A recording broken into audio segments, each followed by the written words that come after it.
So let's get impactful. Everything I'm about to say, it is in my own opinion. It is for entertainment purposes only. It is alleged because I was not there. And this is just my take on things. So let's get impactful. So I want to come out to talk about the controversy, which is the limousine scene. So in my opinion, I do not believe that Melody got on her knees and performed fellatio on her ex-husband in front of those people in the limousine. I do not believe it. I believe that that scene was chopped and screwed, or Melody just didn't answer the question because she was frustrated about a bunch of lies coming at her at one time. And this is the reason why I say I don't believe Melody did that. When that scene was shot, let's remember the core six was a fraction. They already had problems in their relationship. They had split up as friends and came back together to do what we now know as Love and Marriage Huntsville. So let's not forget that. So for Melody to perform fellatio in public in front of two other couples that she really wasn't feeling, and remember at that time, she did not like Tisha at all. They didn't like each other. Let's put it that way. They didn't like each other because, in my opinion, Tisha is just like her mother Wanda. Low down, gutter snipe, immature, insecure, and envious.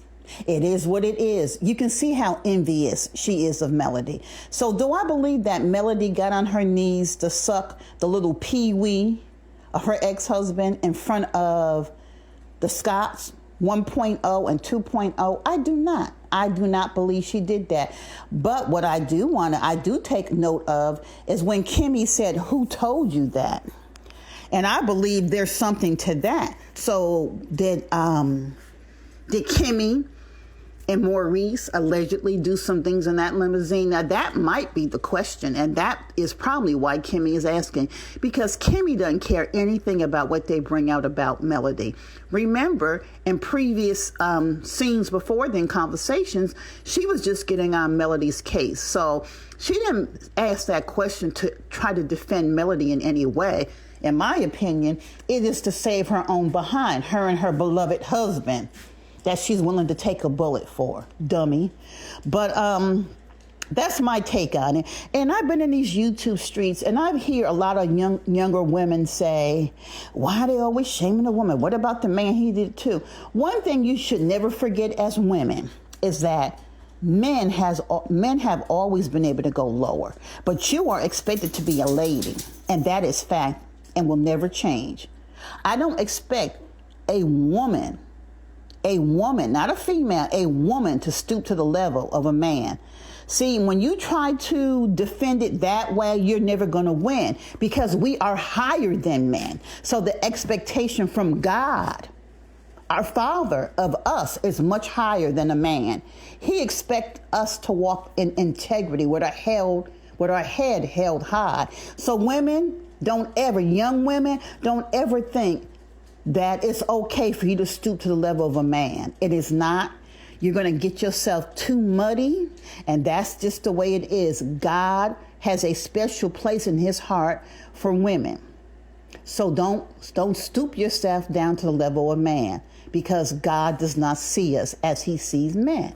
That's just it. That's all. That's how I see it. And that's from the word of God. He says we are a jewel to him, and he's referring to women who are mothers.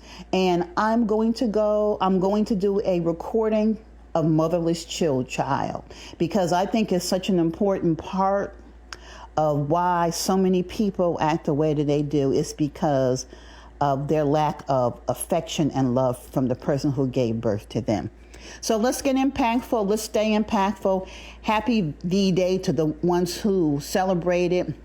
I used to get into Valentine's Day, but I don't, because if you don't know the history of Valentine's Day, it was actually a massacre. And so what this country and the world has done, they try to change a lot of stuff that is wicked and try to make it good. But in all actuality, it's just about money. They just want you to spend your money. So let's get impactful. Let's stay impactful. Good day. Bye-bye.